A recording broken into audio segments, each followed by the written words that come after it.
짧게는 10초, 길게는 1분 이내의 짤막한 영상들이 우리의 눈과 귀를 쉴 새 없이 자극합니다. 막 집중할 필요 없이 그냥 보고만 있으면 넘어가니까 보게 되는 것 같아요. 아무 생각 없이 보다 보면 계속 다음 거 넘겨서 그냥 시간이 후딱 가버려요. 결론이 빨라서 기승전결을 짧은 시간 안에 다 볼 수 있다. 최근 숏폼을 보느라 밤이 새는 줄도 모른다는 20, 30대 MZ 세대들이 폭발적으로 증가하고 있습니다. 저도 졸린데도 그냥 계속 보다 보면은 시간이 다 가 있고 약간 갑자기 아침이 되어 있기도 하고 3시간, 4시간 보는 것 같아요. 도파민에 중독된다? 약간 그런 느낌이 드는 것 같아서. 네. 하고자 하는 일을 못한 경우도 많이 있었고 좀 수업을 늦는다거나 그런 경우도 많이 있었던 것 같습니다. 지금 대한민국 청년들이 숏폼에 중독되고 있습니다.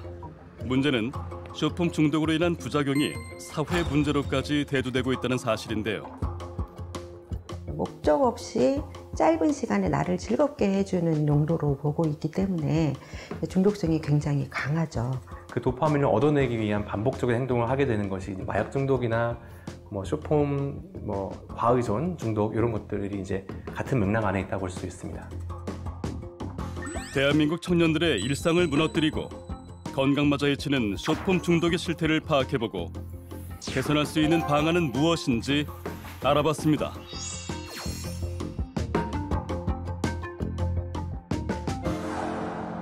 숏폼은 1분 이내의 짧은 길이로 드라마나 영화의 명장면, 패션, 요리법 등을 소개해줍니다.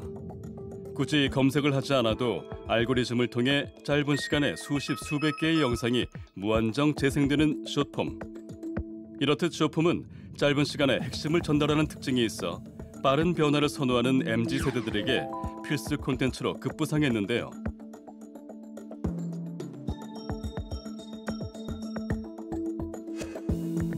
실제로 최근 배우 설현도 한 예능 프로그램에 출연해 길게는 하루 10시간씩 숏폼을 본다고 털어놨습니다. 숏폼을 보기 위해 지하철을 탈 정도라는 그녀의 사연은 MZ세대 시청자들에게 큰 공감을 얻었습니다. 우리는 하루 대부분의 시간 동안 손에서 스마트폰을 놓지 않는다는 한 대학생 사례자를 만나봤습니다. 안녕하세요. 저는 지금 대학교를 다니고 있는 정우찬이라고 합니다.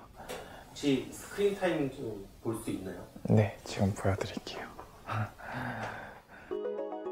우린 먼저 우찬 씨가 스마트폰을 하루 평균 얼마나 사용하는지 알아봤습니다.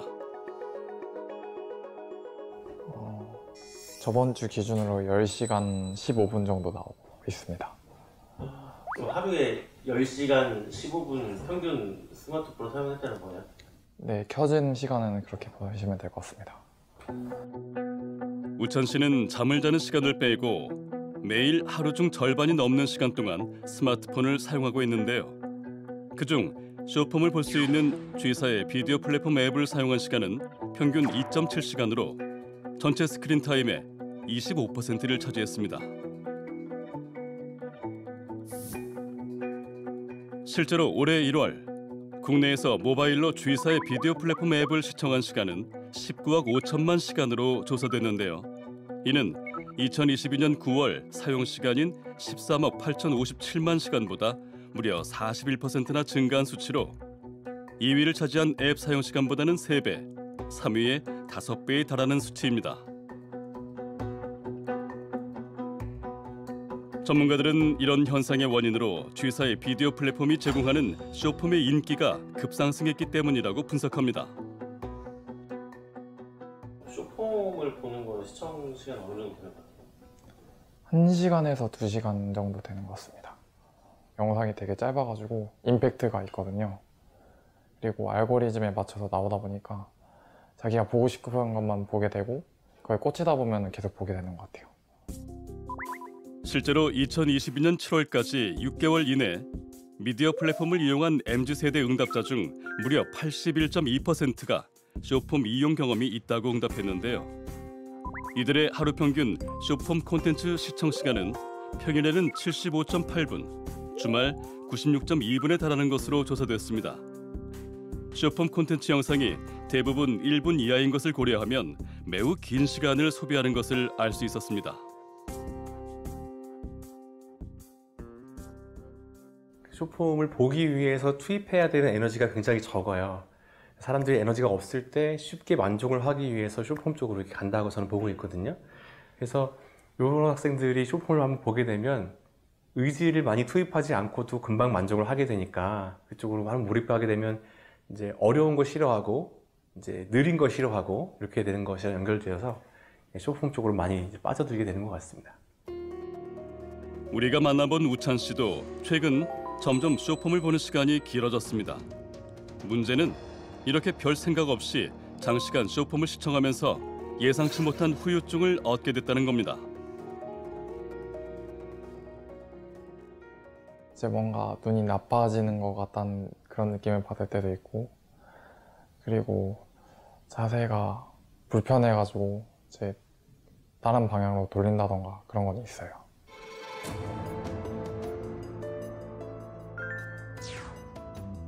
우찬 씨가 꼽은 가장 큰 후유증은 수면의 질이 떨어졌다는 건데요. 실제로 우찬 씨는 내일 아침 일정이 있는데도 불구하고 잠들기 전 습관적으로 쇼폼을 켰습니다. 그렇게 무한히 재생되는 영상들을 하염없이 본 시간은 무려 3시간에 달했습니다. 쇼츠를 좀 많이 보는 날이면 좀 더 늦게 몇 시 정도에 자게 되나요? 만약에 11시 정도에 침대에 누워서 보고 하다 보면 한 2시 정도에 자는 것 같아요. 다음날 일어날 때부터 약간 후회가 돼요. 아침에 일어나자마자 그것 때문에 잠을 못 자다 보니까 피곤함이 바로 몰려오더라고요.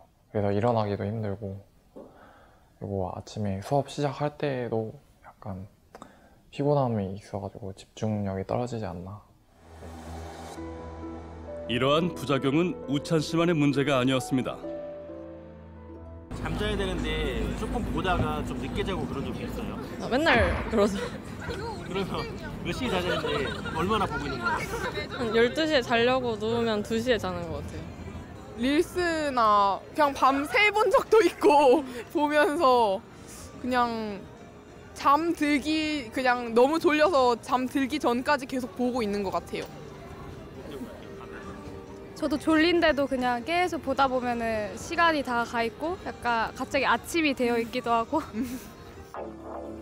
그렇다면 잠들기 전 쇼폼을 시청하는 행동이 왜 수면 장애를 일으키는 걸까요? 잠을 잘 자게, 그러니까 깊은 잠을 잘 잘 수 있도록 만들어주는 뇌의 물질이 그 멜라토닌이라는 물질이 있습니다. 그러니까 눈으로 빛 자극이 들어가지 않을 때 깊은 잠을 잘 잘 수 있도록 멜라토닌이라는 게 나오는 건데, 이제 잠자기 전에 쇼폼을 본다거나 잠자기 전에 스마트폰이나 이런 블루라이트에 많이 노출이 되게 되면 깊은 잠을 만들어내는 그 멜라토닌이라는 물질이 잘 분비가 안 되기 때문에 잠을 10시간 동안 자도 한 서너 시간밖에 안 잔 것 같은 피로함을 느끼게 되고, 이런 친구들은 깨어있으면 계속 깨어있으려고 하고 자고 있으면 계속 자고 있으려고 해요. 그러니까 각성과 이완을 스스로 만들어내지 못하기 때문에 뇌기능 조절하는 것이 좀 어려워집니다. 그렇다면 대한민국 청년들은 왜 이런 부작용에도 불구하고 쇼폼에 빠지는 걸까요? 전문가들은 이것이 일종의 중독 증상이라고 경고합니다. 쇼폼은 어떤 목적 없이 보는 거잖아요. 목적 없이 짧은 시간에 나를 즐겁게 해주는 용도로 보고 있기 때문에 중독성이 굉장히 강하죠. 중독성이 강하다는 것은 뭘 의미하냐면 내가 거기에서 그만큼 보상을 얻고 있다는 거거든요. 근데 이 뇌는 도파민이라는 것은 그 일정량을 반복하면 쉽게 실증을 내기 때문에 더 큰 자극을 이제 요구한다고 해요. 심지어 다수의 전문가들은 쇼폼 중독이 마약 중독과 비슷하다고 말합니다. 중독에는 두 가지가 있습니다. 하나는 물질 중독, 다른 하나는 행위 중독이에요. 마약은 물질 중독의 종류이고 쇼폼을 보는 것은 보는 행위이기 때문에 행위 중독의 일종인데, 그 행위를 함으로써 도파민이 많이 이제 분비가 되고, 이제 도파민 노출되고 그 만족을 보상시켜주는 보상 회로가 도는 것은 똑같거든요. 그리고 그 행위가 나의 삶을 해치거나 해로운 것이라고 인지를 함에도 불구하고 그 도파민을 얻어내기 위한 반복적인 행동을 하게 되는 것이 이제 중독 사이클인데 그것을 반복하게 하는 것들은 마약 중독이나 뭐 쇼폼, 뭐 과의존 중독 이런 것들이 이제 같은 맥락 안에 있다고 볼 수 있습니다. 그렇다면 쇼폼을 볼 때 우리의 뇌에는 어떤 변화가 일어날까요? 우리는 뇌과학 전문가와 함께 뇌파 검사를 해보기로 했습니다. 뇌파라고 하는 거는 이제 뇌에서 나오는 전기 신호를 이제 감지를 하는 거예요. 청소년들 같은 경우에는 자기가 이제 뭐 게임 중독이 됐다, 뭐 영상을 많이 본다, 스마트폰을 너무 많이 쓴다 하고 솔직하게 체크를 할 수도 있지만 그렇지 않을 수도 있거든요. 근데 뇌파 검사는 체중계처럼 올라갔을 때 나오는 숫자 같은 거예요. 그래서 이제 의도로 숨기거나 속일 수 없는 그런 검사이기 때문에 객관적으로 그렇게 측정할 수 있는 검사가 좀 정확하다고 보고 있습니다. 쇼폼을 시청할 때의 뇌파 변화를 알아보기 위해 이슈번 담당 PD가 직접 검사를 해보기로 했습니다. 시작하겠습니다. 하나, 둘, 시작. 먼저 쇼폼을 보기 전 평상시의 뇌파를 측정했습니다. 이후 30분간 쇼폼 영상을 시청했는데요. 평소 쇼폼을 잘 보지 않는다던 담당 PD. 하지만 스마트폰 화면에서 눈을 떼지 못할 만큼 빠져들었습니다. 좀 보다 보니까 지금 내가 뭘 하고 있지? 이런 생각, 지금 내가 뭘 보고 있지? 라는 생각 없이 그냥 뭔가를 쑥 보고 있고, 근데 지금 내가 뭘 봤는지 사실 기억은 잘 안 나. 뭐 이렇게 갑자기 왜 30분이 지나갔지? 이런 느낌. 과연 30분간 쇼폼을 시청한 담당 PD의 뇌에는 어떤 변화가 생겼을까요? 놀랍게도 쇼폼을 보기 전과 후의 뇌파의 신호가 눈에 띄게 달라진 모습입니다. 특히 우뇌의 뇌파 변화가 극명하게 나타나는데요. 이것은 무엇을 의미하는 걸까요? 우뇌는 이제 감정이나 관계, 뭐 상황에 대해서 이상한 것을 감지하고 이런 것들이거든요. 근데 그런 거에 대해서 이제 잠자는 뇌파가 많이 나온 거예요. 그래서 이제 상대방과 이야기하다가 상대방이 찡그리는 표정이 왜 나왔는지 이제 감정을 이제 인지하거나 피드백을 받는 거에 대해서 이제 민감하게 반응하는 공감 능력이라고 볼 수 있는 그런 부분이 좀 약해졌다 이렇게 해석할 수가 있고요. 그 좌뇌와 우뇌가 이제 밸런스가 깨져 있는 경우에 3배 이상 이제 깨져 있는 부분이 있어서 일상생활에 어려움도 생기실 수가 있는 부분입니다. 쇼폼 영상을 고작 30분 정도 시청했을 뿐인데 좌뇌와 우뇌의 균형이 심하게 깨져버린 상황. 이로 인해 우리의 일상에 직접적인 부작용을 일으킬 수 있다는데요. 그러니까 뇌에서 잠자는 뇌파가 나오는 상태가 있을 때는 행동적으로는 사람이 잘 것 같지만 오히려 충동적이 돼요. 이제 ADHD 증상이 있는 사람들로 이제 설명을 드리면 이제 주의력 결핍, 과잉 행동이기 때문에 과잉 행동하는 것 때문에 뇌가 많이 이렇게 활성화됐다고 생각할 수 있지만 반대로 뇌가 자고 있기 때문에 뇌를 깨우기 위해서 과하게 행동을 하는 거예요. 그래서 친구한테 탁탁 야 이렇게 부를 수 있지만 세게 쳐야지만 내가 이 친구를 불렀다는 걸 알 수가 있는 거예요. 실제로 지난해 심리학 학술지인 프론티어스 인 피시콜로지에 발표된 연구 결과에 따르면 쇼폼 중독은 대학생들의 학업 부진에 직접적인 영향을 미치는 것으로 나타났는데요. 쇼폼 비디오 시청 시간이 늘수록 학업 성취도는 떨어지고 주의력 조절 능력도 저하된다는 것입니다. 쇼폼에 중독이 되면은 뇌가 장시간 집중하는 일에 익숙해지지가 않고 또 좀 게으르고 나태해지는 경향이 있는 것 같아요. 단기간에 많은 정보가 들어오다 보니까 뭔가 압축되고 요약돼서 정보가 많이 들어오는데 그러다 보니까 대학교에서 공부를 할 때는 그 전공서적 같은 거 장황하게 써져 있는 거를 내 스스로 요약해서 정리해서 내 생각을 써야 되는데 단기간에 압축돼 있는 정보를 쉽게 접하는 경우가 많다 보니까 그런 내 스스로 뭔가 정보를 생산하는 거에서 좀 문제가 생긴다고 생각을 합니다. 그렇다면 왜 쇼폼을 많이 볼수록 집중력이 떨어지는 걸까요? 전문가들은 쇼폼 중독으로 인한 팝콘 브레인 현상을 이유로 꼽았습니다. 팝콘이 만들어질 때 옥수수가 이렇게 튀잖아요. 그 튀어 올라오는 정보들만 좋아하는 뇌 상태가 바로 팝콘 브레인이거든요.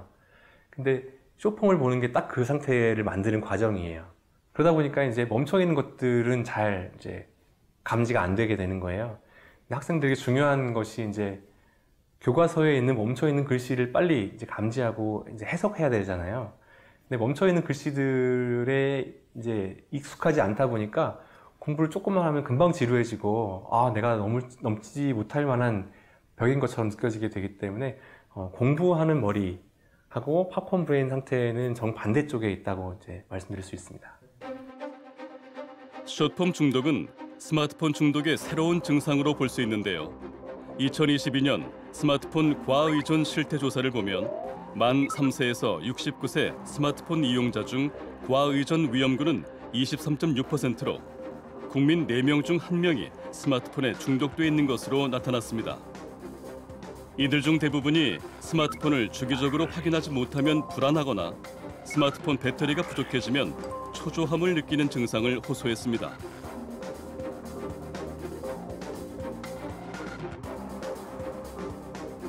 이렇게 스마트폰 중독으로 일상생활이 무너진다고 느낀 세계 각국 MZ세대들 사이에서는 금욕 상자까지 등장했는데요. 자신도 모르게 심각해진 스마트폰 중독을 스스로 개선하지 못하는 사례들도 많다고 합니다. 전 지금 폰에 유튜브 앱이 없어요. 아 진짜 지웠나요? 앱을 지웠는데 외부로 들어가서 항상 봅니다. 저도. 지우셨어요? 네, 저도 재수할 때 지운 적이 있는데 맨날 앱으로 들어가가지고. 왜 지웠어요? 너무 많이 보니까 저도 심각성을 느껴서 지웠는데 어떻게든 보게 되더라고요. 지워도. 그 스마트폰 어플에 시간 제한 두는 걸 했었는데 처음에는 막 지키다가 이제는 그 어플을 뚫고서도 막 들어가는 방법을 스스로 찾아서 보고 있더라고요. 네. 최근에는 MZ세대들 사이에서 디지털 디톡스가 유행을 하고 있는데요. 우리는 조금 특별한 디지털 디톡스 프로그램이 있다고 해서 찾아가 봤습니다. 다 함께 모여서 이제 2박 3일 동안 안 쓰는 프로그램이다 보니까 혼자서는 이제 개인의 의지로만은 할 수 없는 그런 스마트폰을 멀리하는 행동들을 더 쉽게 그리고 더 즐겁게 할 수 있다는 게 스마트폰 해방촌의 차별점입니다. 이곳에서 가장 먼저 하는 건 바로 스마트폰을 스스로 떼어놓는 것입니다. 사실 아무렇지 않을 줄 알았는데 조금 무서웠어요. 뭔가 일이 생길 것 같은 느낌? 불안함이 들기도 하고 평소에 스마트폰을 그렇게 많이 사용한다고 생각은 안 하고 있었는데도 불구하고 불안하고 괜찮을까라는 생각도 들어서 조금 생각보다 타격이 있었던 것 같아요. 이 프로그램에 참여한 청년들이 아침마다 하는 가장 중요한 일정은 아무것도 하지 않는 것인데요. 그야말로 15분간 아무 행동도 아무 생각도 하지 않는 겁니다. 스마트폰을 사용하지 않으면 되게 무료하고 이제 지루하게 느껴질 수 있는데 그 이유가 스마트폰은 정말 빠르고 재밌는 게 넘쳐나기 때문에 이제 도파민이 많이 올라오기 때문이에요. 그래서 이제 아침에 아무것도 하지 않는 그 15분을 가짐으로써 이 자극적인 세상에서 좀 벗어나서 이 자극을 쭉 낮추는 그런 활동을 하고 있고요. 숏폼과 스마트폰 중독으로 떨어진 집중력을 높이기 위한 일정도 있는데요. 읽고 싶었던 책을 차분히 읽고 느낀 점을 공유해보는 시간도 갖습니다.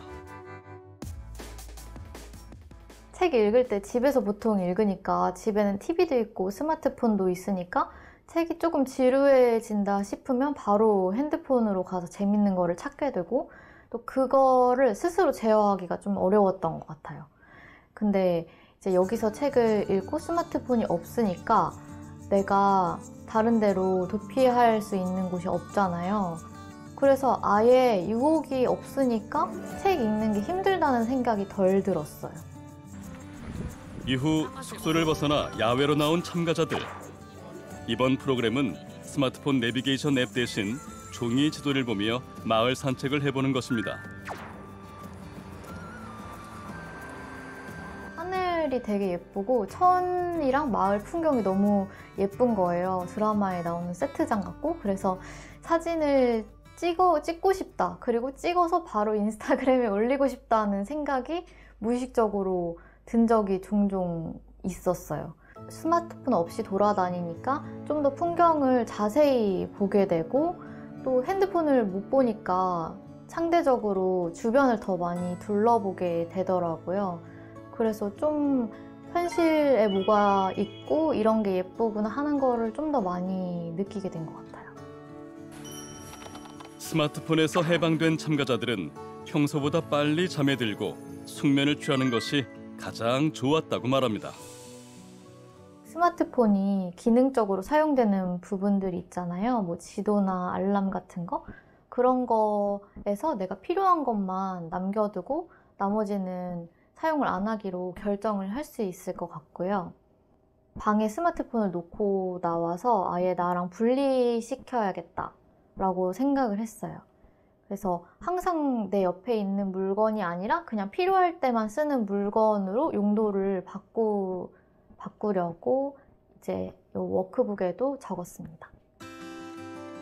하지만 스스로 디지털 디톡스를 할 수 없을 만큼 중독 증상이 심한 경우 정부와 관련 기관의 도움을 받을 수 있습니다. 스마트 심센터는 국민들이 스마트폰과 같은 디지털 기기를 올바르게 사용할 수 있는 환경을 만들고 이것에 좀 어려움을 겪는 국민들을 위해서 상담을 하고 치유를 할 수 있도록 국가에서 도와주는 센터입니다. 정부 주도하에 전국적으로 운영되는 스마트 쉼센터에서는 심리검사와 전문가 면담 등을 통해 현재 상태를 진단하고 그에 맞는 상담과 치료를 지원하고 있습니다. 저희 센터로 방문해서 이용하실 수 있는 상담이 있고요. 가정으로 찾아가서 이제 상담을 해드리는 가정 방문 상담이 있습니다. 온라인에서 게시판을 이용해가지고 제 지금 상태가 이런데 어떻게 하면 좋겠습니까? 하고 이제 게시판에 올려주시면 저희가 이제 비밀 보장하고 이제 게시판에 올라온 상담 내용을 이제 답변을 달아드리는 그런 게시판 상담이 있습니다. 우리는 하루 평균 10시간씩 스마트폰을 사용한다는 우찬 씨와 스마트 쉼 센터를 방문했는데요. 전문가 진단 결과 우찬 씨는 스마트폰 중독 잠재적 위험군으로 나타났습니다. 잠재적 위험군은 이제 상담이나 이런 프로그램들을 통해서 도움을 드리고 있고, 이제 고위험 같은 경우는 다른 동반 질환, 우울이라던가 뭐 강박이라던가 조울증이라든가 뭐 여러 가지 다른 질병이랑 동반돼서 이제 중독 문제를 가지고 오시는 분들이 계시기 때문에 이제 그런 분들은 이제 병원에서 약물 처방해서 약물 치료 플러스 이제 저희 센터의 상담 이렇게 해서 두 가지 프로세스로 가는 분들도 계세요. 이 밖에도 정부와 관련 기관들은 디지털 중독에 취약한 청소년들을 위한 예방 교육도 활발히 펼치고 있습니다. 그러나 디지털 기기의 발전이 무서운 속도로 가속화되면서 전 세계 여러 국가에서 더 강력한 규제가 필요하다는 인식이 높아지고 있습니다. 실제로 일부 국가에서는 디지털 기기 사용 및 플랫폼 제작에 관한 규제법을 시행하고 있다는데요. 프랑스는 학교에서 스마트폰을 금지하는 법령을 제정을 했고요. 미국 뉴욕시는 2세 미만의 아이에게 시청각 녹화물을 볼 수 없도록 규제를 하고 있습니다. 대만은 2살 이하 영아에게 디지털 사용을 금지하고 있고요. 일본의 야마토시에서는 보행 중에 스마트폰을 사용하지 못하도록 규제를 하고 있습니다. 최근 우리나라도 인터넷과 스마트폰 사용에 대한 법적 규제가 필요하다는 인식이 높아지고 있는데요. 실제로 전국 18세 이상 남녀 1000명을 대상으로 쇼폼 콘텐츠 규제 필요성에 대한 설문조사를 시행했는데요. 성별, 연령과 관계없이 응답자의 69%가 쇼폼 콘텐츠 규제가 필요하다고 답했습니다.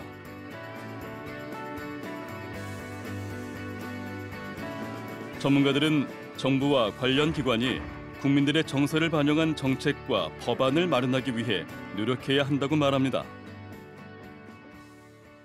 국가에서 좀 개입을 해주면 좋겠다 하는 생각은 들죠. 그래서 어떤 규제가 우리나라 국민에게 맞는지는 모르겠으나 나름 국민들의 정서적 건강을 위해서는 뭔가 대안이 필요하지 않을까 하는 생각이 들고요.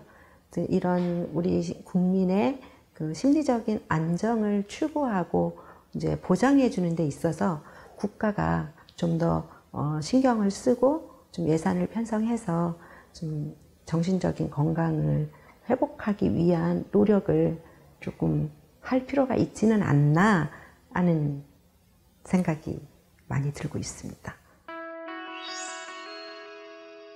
지난 2019년 세계보건기구는 공식적으로 게임 중독에 게임 사용 장애라는 질병 코드를 부여하고 정신장애로 분류했습니다. 어쩌면 곧 스마트폰 중독, 쇼폼 중독이 정신질환으로 분류될지도 모릅니다. 대한민국의 미래를 짊어지고 있는 청년들의 일상과 건강을 무너뜨리는 디지털 중독. 정부와 관련 기관뿐 아니라 국민 한 사람 한 사람이 경계하고 극복해야 할 사회적 문제임을 잊지 말아야겠습니다.